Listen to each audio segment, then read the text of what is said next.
नमस्कार, मैं अविनाश सैनी और आप देख रहे हैं सारी दुनिया। दोस्तों, हाल ही में करनाल के एक बहुत ही होनहार युवा मनोज गौतम को कोरोना महामारी ने हमसे छीन लिया। शिक्षा के क्षेत्र से जुड़े मनोज बहुत ही संवेदनशील और बहुत ही सामाजिक प्रवृत्ति के युवा थे। हमेशा दूसरों के सुख दुख में शामिल रहते थे।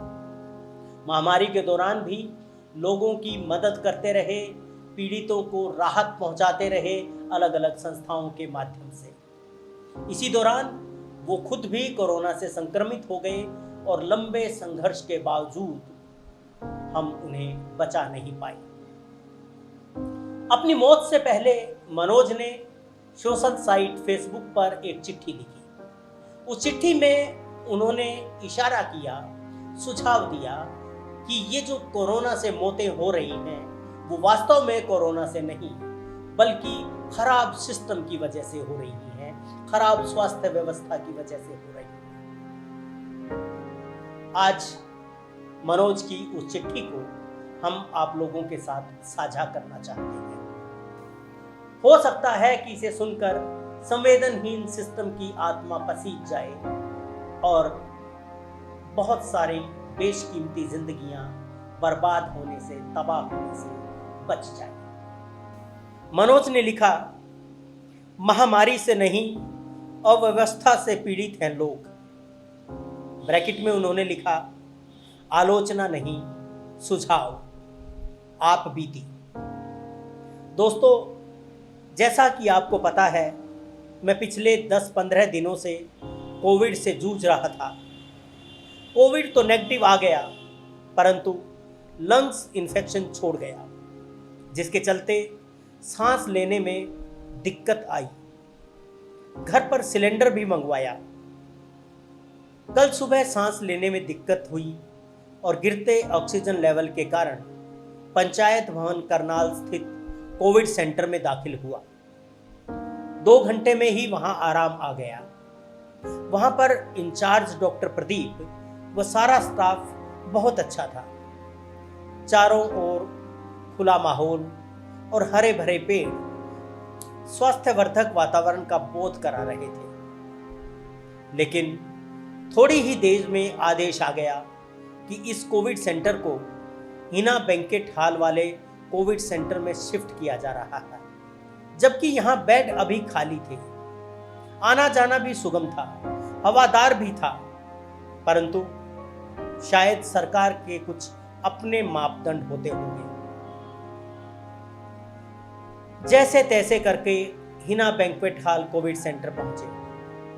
थोड़ी देर बाद वहां दिक्कत आई तो डॉक्टर ने मुझे कल्पना चावला राजकीय मेडिकल कॉलेज अस्पताल में शिफ्ट कर दिया। यहां होता है अव्यवस्थाओं का खेल शुरू। एम्बुलेंस ड्राइवर मेरे साथ अंदर तक गया और काउंटर पर खड़े कर्मचारी को बताया कि मरीज को मैं ऑक्सीजन पर लेकर आया हूं, लेकिन 15 मिनट पर्ची और पूछताछ के चलते ऑक्सीजन नहीं लगी। भला हो बेचारे उस एम्बुलेंस ड्राइवर का, जो मुझे वापस गेट पर खड़ी एम्बुलेंस में ले गया और ऑक्सीजन लगा दी। लगभग 15 मिनट की भागदौड़ के बाद एक कर्मचारी स्ट्रेचर और ऑक्सीजन सिलेंडर लेकर आया और मुझे अंदर ले गया।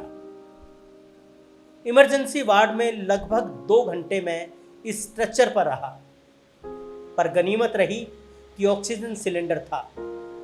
इस बीच घर वालों ने बड़े भाई प्रीतपाल सिंह पन्नू और कुछ अन्य साथियों को फोन किए और मुझे बेड मिल गया।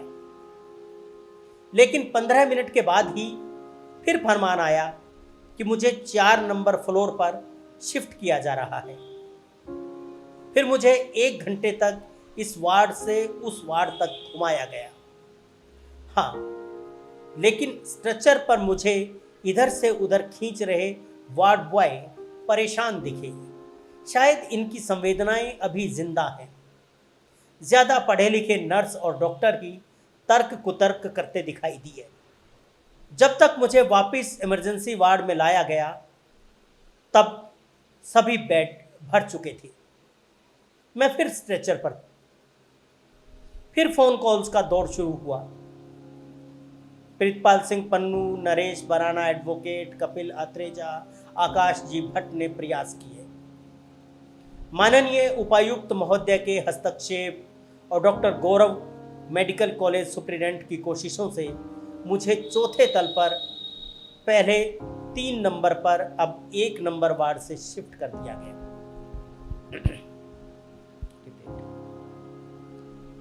माननीय उपायुक्त के हस्तक्षेप और डॉक्टर गौरव मेडिकल कॉलेज सुप्रिटेंडेंट की कोशिशों से मुझे चौथे तल पर पहले 3 नंबर और फिर 1 नंबर वार्ड में शिफ्ट किया गया। उम्मीद है रात तक दवाई भी शुरू हो जाएगी, जो अब शुरू हो चुकी है। और हाँ, मैं बताना नहीं चाह रहा था, लेकिन क्या करूं, गर्मी है। ये व्यवस्था का ही आलम है कि मेरे ऊपर का पंखा बंद है। प्रश्न ये उठता है कि इतने बड़े स्वास्थ्य संस्थान में कोई एक ऐसा कंट्रोल रूम नहीं है जहां पर पता चल सके कि किस वार्ड में कितने बेड खाली हैं। जब इमरजेंसी से मरीज को किसी वार्ड में शिफ्ट करें तो किसी डॉक्टर की जवाबदेही भी तय हो।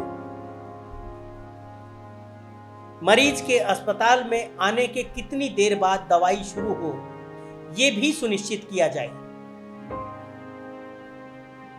डिजिटल युग में ये चीजें सिंगल क्लिक पर मॉनिटर की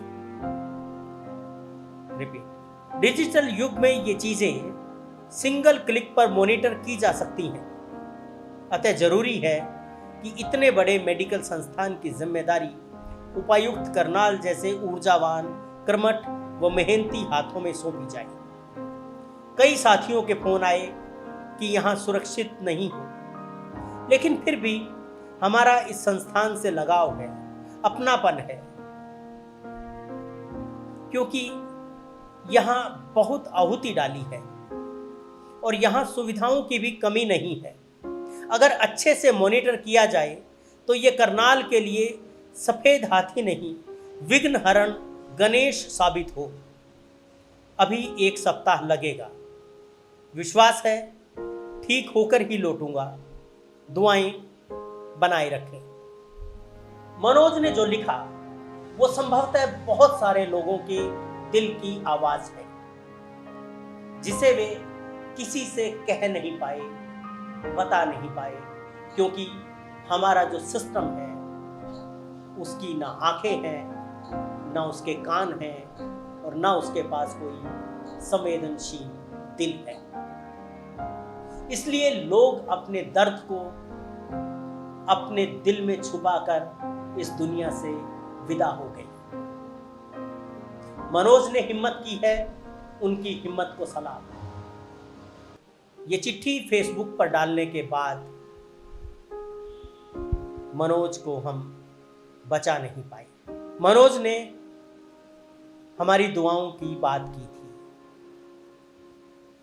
बहुत सारे लोगों ने मनोज की सेहत के लिए दुआ की, लेकिन इस सिस्टम के सामने हम सब की दुआएं कुछ काम नहीं कर सकी और हमने एक होनहार युवा को खो दिया।